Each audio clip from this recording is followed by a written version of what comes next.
Halo mahasiswa dan mahasiswi Universitas Terbuka, salam jumpa dalam sesi 2 tutorial online pengantar ilmu komunikasi. Setelah minggu lalu kita membahas tentang konsep dasar komunikasi, pada sesi kedua kita akan membahas mengenai pengertian dasar komunikasi yang meliputi definisi komunikasi dan proses komunikasi. Seperti yang sudah kita pelajari sebelumnya, perkembangan ilmu komunikasi sangat luar biasa karena juga bersifat multidisipliner, sehingga memunculkan banyak sekali definisi tentang komunikasi itu sendiri. Bukan hanya banyak, bahkan ada perbedaan definisi komunikasi karena perbedaan kerangka pemahaman tentang komunikasi dan karena perkembangan teknologi komunikasi. Ada yang melihat komunikasi sebagai tindakan satu arah, sebagai interaksi, dan transaksi. Komunikasi sebagai tindakan satu arah adalah komunikasi yang hanya dilakukan dari satu pihak, yaitu komunikator, tanpa memerlukan umpan balik seperti ketika kita menonton televisi. Sementara komunikasi interaksi melibatkan umpan balik atau reaksi yang kemudian bisa dilanjutkan dengan feedback pesan baru dari penyampaian pesan pertama. Mudahnya ini adalah proses aksi-reaksi dari pesan komunikasi. Berbeda lagi dengan komunikasi transaksi adalah proses kooperatif di mana pengirim dan penerima pesan sama-sama melakukan proses pengiriman dan penerimaan pesan secara terus-menerus. Aksi dan reaksi berlangsung secara dinamis dalam proses pengiriman dan penerimaan pesan. Biasanya, komunikasi transaksional ini terjadi pada komunikasi tatap muka.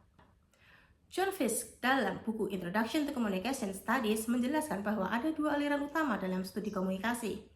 Aliran pertama melihat komunikasi sebagai proses penyampaian pesan, dan aliran kedua melihat komunikasi sebagai produksi dan pertukaran makna.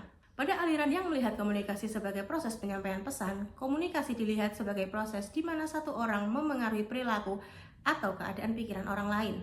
Aliran ini berkenaan dengan bagaimana pengirim dan penerimaan mengodekan dan mendekodekan pesan. Secara sederhana, encoding merupakan proses pembuatan pesan menggunakan kode-kode tertentu, sedangkan decoding merupakan proses penerimaan menggunakan kode-kode untuk mengartikan sebuah pesan. Pada aliran ini, jika efeknya berbeda atau lebih kecil dari yang diharapkan, maka aliran ini cenderung berbicara dalam konteks kegagalan komunikasi dan melihat tahapan-tahapan dalam proses tersebut untuk mencari tahu di mana kegagalan itu terjadi. Aliran ini sama dengan komunikasi sebagai tindakan satu arah. Sementara itu, aliran kedua melihat komunikasi sebagai produksi dan pertukaran makna. Aliran ini berkenaan dengan bagaimana pesan berinteraksi dengan orang-orang untuk menghasilkan makna. Bagi aliran ini, kajian komunikasi adalah kajian teks dan budaya. Aliran ini tidak menganggap kesalahpahaman atau perbedaan makna sebagai bukti kegagalan komunikasi.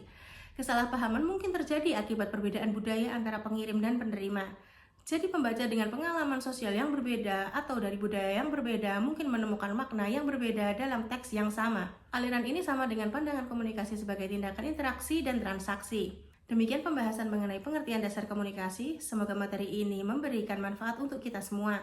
Jangan lupa untuk tetap aktif di forum diskusi. Sampai jumpa lagi pada sesi selanjutnya. Akhir kata, wassalamualaikum warahmatullahi wabarakatuh.